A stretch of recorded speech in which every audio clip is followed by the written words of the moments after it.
नमस्ते दोस्तों, मेरा नाम है जितेंद्र ठाकरे और मैं आपसे बात करूंगा इंटरनेशनल फुटबॉल पे।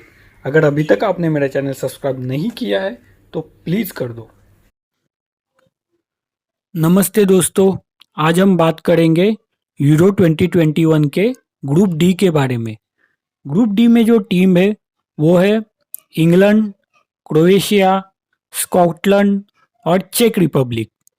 तो हम देखेंगे कि अभी ये चारों टीम में से एक एक टीम का एनालाइज करेंगे। सबसे पहले हम एनालिसिस करेंगे स्कॉटलैंड का। स्कॉटलैंड की वर्ल्ड रैंक है 44। उनके कोच है स्टीव क्लार्क। स्कॉटलैंड देखा जाए तो वैसे वीक टीम है ये ग्रुप में, बट स्कॉटलैंड की दो स्ट्रेंथ है। सबसे पहली स्ट्रेंथ है वो है एंडी रॉबर्टसन, उनके कैप्टन। ये लेफ्ट बैक है और चेल्सी के टीम से एज अ लेफ्ट बैक खेलते हैं और मुझे लगता है कि दुनिया के सबसे अच्छे लेफ्ट बैक ये है। तो ये उनकी स्ट्रेंथ है। उसके अलावा उनके पास और एक प्लेयर है मैकटॉमनी, जो डिफेंसिव मिडफील्डर है और मिडफील्ड का इंजन उनको कहा जाता है। भागते रहते हैं बॉक्स टू बॉक्स और फिलहाल वो मैनचेस्टर यूनाइटेड के तरफ से खेलते हैं। तो वो बहुत ही गर्व की बात है। तो मुझे लगता है ये दो स्ट्रेंथ स्कॉटलैंड की है। नेक्स्ट टीम है ये ग्रुप में चेक रिपब्लिक। तो चेक रिपब्लिक ने ये टूर्नामेंट एक बार जीती है 1976 में। अगर मैं रॉन्ग नहीं हूँ तो वो टाइम ये एक पूरा कंट्री था चेकोस्लोवाकिया। तो उसमें अभी उसकी दो कंट्रीज हो गई है शायद, चेक रिपब्लिक और स्लोवाकिया। तो लेकिन उन्होंने ये टूर्नामेंट एक बार जीता है 1976 में। इनकी वर्ल्ड रैंक है 40। तो इन्हों में दो इम्पोर्टेंट प्लेयर्स है। एक तो डॉकल जो उनके कैप्टन है। दूसरे इम्पोर्टेंट प्लेयर है और जो मेरे फेवरेट है वो है थॉमस सोचेक। सोचेक इंग्लिश प्रीमियर लीग में वेस्ट हैम यूनाइटेड के तरफ से खेलते। काफ़ी लंबे प्लेयर है, बहुत स्ट्रांग हेडर है उनके। तो हेड से गोल करने में वो माहिर है और बॉक्स टू बॉक्स फुटबॉल खेलते हैं। मतलब जब अटैक करना है तो वो दूसरे दूसरे के एरिया में जाके वहाँ अटैक करते हैं और जैसे ही उनकी टीम पोजीशन लूज करती है वो दौड़ के अपने पेनल्टी एरिया में आके डिफेंस भी अच्छा कर लेते। उनकी साइज और हाइट की वजह से क्रॉस पे गोल करना उनके अगेंस्ट बहुत मुश्किल है। तो ये दो स्ट्रेंथ है चेक रिपब्लिक की। इसके अलावा और जो टीम है ये ग्रुप में वो है क्रोएशिया। क्रोएशिया की रैंक है 14। क्रोएशिया 2018 के जो अभी रिसेंट वर्ल्ड कप है उसके फाइनलिस्ट है। अब तो आप उनको पहचानते ही रहेंगे।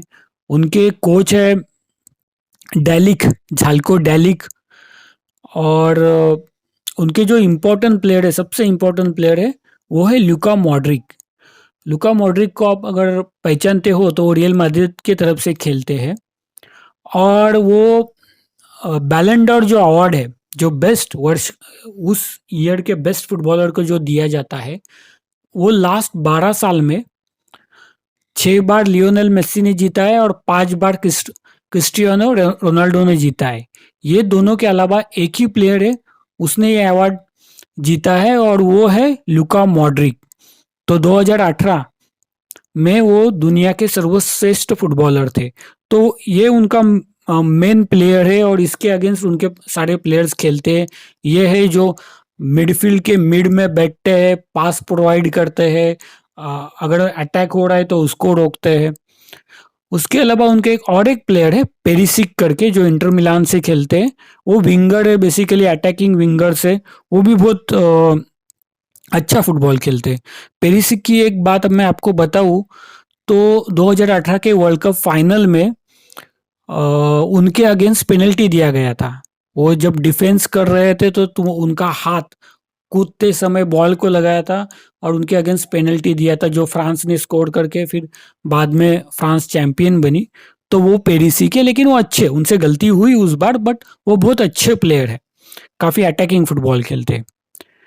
इसके अलावा जो last but not least team है ये ग्रुप में वो है इंग्लैंड।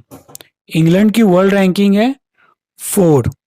उनके कोच है गैरेथ साउथगेट्स। इंग्लैंड की टीम के बारे में ऐसा हमेशा बोला जाता है कि बहुत हाइप टीम है, बट ये साल मुझे नहीं लगता कि ये हाइप टीम है, क्योंकि उनका लास्ट वर्ल्ड कप में भी परफॉर्मेंस बहुत अच्छा था, वो सेमीफाइनल तक पहुंचे थे।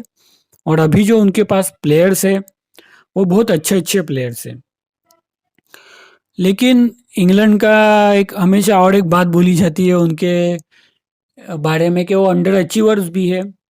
मतलब क्रिकेट की आप बात करो तो क्रिकेट खेल उन्होंने शुरू किया था, फिर भी उनको क्रिकेट का फर्स्ट वर्ल्ड कप जीतने के लिए ऑलमोस्ट 50 साल लगे थे।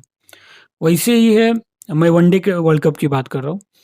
वैसे ही फुटबॉल में है, फुटबॉल भी, ये फुटबॉल का जो इन्वेंशन हुआ है वो इंग्लैंड में ही हुआ है। इसके बावजूद उन्होंने अभी तक सिर्फ एक वर्ल्ड कप जीता है, और वो भी 1966 में जीता है। यूरो तो उन्होंने अभी तक एक भी नहीं जीता है। तो हमेशा ये टीम हमेशा टॉप में रहती है, हमेशा चर्चा में रहती है। शायद चर्चा में रहने का और एक कारण है कि दुनिया का जो सबसे बड़ा लीग है वो इंग्लिश प्रीमियर लीग है, और उसमें सब बाहर के खिलाड़ी आके खेलते हैं। इसकी वजह से भी वो हमेशा चर्चा में रहते हैं। तो हमेशा इंग्लिश टीम हमेशा चर्चा में रहती है, लेकिन वो कुछ अचीव नहीं कर पाते। उसका एक रीज़न ये भी है कि उनके टीम में बहुत सारे स्टार्स है, तो उनका इंटरनल फ्रिक्शन होता है, फिर वो अच्छा नहीं कर पाते। ये भी बोला जाता है, जब जॉन टेरी, स्टीवन जिरार्ड जब खेल रहे थे, तब ये सब बातें बोली बोली जा रही थी। तो अभी हम आज के टीम के बारे में बात करेंगे। आज के टीम में उनके इम्पोर्टेंट प्लेयर है हैरी केन, जो उनके फॉरवर्ड है और बहुत अच्छे प्लेयर है। मुझे लगता है कि ये टूर्नामेंट में जो गोल्डन बूट है, सबसे ज़्यादा गोल करके जो जीता जाता है, उसके लिए सबसे बड़े दावेदार हैरी केन है, क्योंकि वो बहुत फॉर्म में भी है, बहुत अच्छे फॉर्म में भी है। इंग्लिश प्रीमियर लीग में वो सिर्फ गोल ही नहीं स्कोर कर रहे, तो वो असिस्ट भी दे रहे, मतलब दूसरों के लिए अपॉर्चुनिटी बना भी रही है, वो जो बहुत डिफिकल्ट होता है। तो आपको बहुत कम बार ऐसा एक प्लेयर मिलता है जो खुद स्कोर भी कर सकता है और प्ले मेकर भी है, दूसरे के लिए वो गोल्स भी बनाता है। उसके बाद उनके पास माउंट है, देन रहीम स्टर्लिंग है, जो विंग में खेलते हैं, मैनचेस्टर यूनाइटेड के प्लेयर से। उनके जो सेंटर हाफ स्टोन, जो भी मैनचेस्टर सिटी से खेलते हैं, वो भी अच्छे डिफेंडर है। उनके गोलकीपर पिकफोर्ड है। मेरे ख्याल से गोलकीपर उनके उतने अच्छे नहीं है, ये उनकी वीक लिंक है। और उनका और एक है कि उनके जो एक प्लेयर है अलेक्जेंडर, ट्रेंट अलेक्जेंडर अर्नोल्ड, जो उनके राइट बैक है। अभी मैंने कुछ देर पहले बात की थी कि एंडी रॉबर्टसन स्कॉटलैंड के दुनिया के सबसे अच्छे लेफ्ट बैक है, तो मेरे ख्याल से दुनिया के सबसे अच्छे राइट बैक है ट्रेंट अलेक्जेंडर अर्नोल्ड। बट अभी 2 दिन पहले ही मैंने न्यूज़ सुनी है कि वो इंजर्ड है और वो वर्ल्ड कप खेल नहीं सकते। तो आई थिंक इंग्लैंड के लिए बड़ा सेटबैक है। सो बट इसके अलावा भी इंग्लैंड के पास बहुत अच्छे अच्छे प्लेयर्स हैं। मतलब उनके पास वैन बिसाका है, देन रेके जेम्स, जो चेल्सी की तरफ से राइट बैक में खेलते हैं, शायद अभी वो, मेरे ख्याल से वो रिप्लेस करेंगे। तो उनके पास ऑप्शन है, और उनके हर पोजीशन के लिए उनके पास दो दो प्लेयर है, ये उनकी स्ट्रेंथ है। बट अगेन, जो इंग्लैंड के बारे में हमेशा कहा जाता है कि वो हमेशा उनका हाइप बहुत होता है और वो परफॉर्म नहीं कर पाते। तो अभी देखना है कि अभी इतना हाइप होने के बाद वो परफॉर्म कर पाते हैं या नहीं है।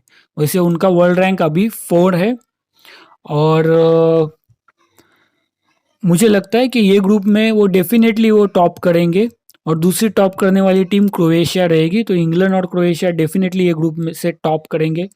अगर आप मेरे से सहमत नहीं हो ये चीज़ के बारे में, तो प्लीज़ कमेंट कीजिए, और आपको आपको अगर लगता है और दूसरी कोई टीम क्वालिफाई हो सकती है तो उसका नाम मुझे बताइए। तो ये था ग्रुप डी के बारे में। तो आपको अगर मेरा वीडियो अच्छा लगता है तो प्लीज़ लाइक कीजिए। मेरे और भी वीडियो है, वो डिफरेंट डिफरेंट ग्रुप्स के ऊपर मैंने बनाई है, उनको भी देखिए। और मेरे से अगर कुछ गलती हुई है तो प्लीज़ वो भी कमेंट्स में लिख दीजिए। तो thanks for listening to me. अब अगले वीडियो में मैं डिस्कस करूँगा यूरो 2021 का ग्रुप ई। Bye bye. नमस्ते दोस्तों, मेरा नाम है जितेंद्र ठाकरे और मैं आपसे बात करूंगा इंटरनेशनल फुटबॉल पे। अगर अभी तक आपने मेरा चैनल सब्सक्राइब नहीं किया है तो प्लीज़ कर दो।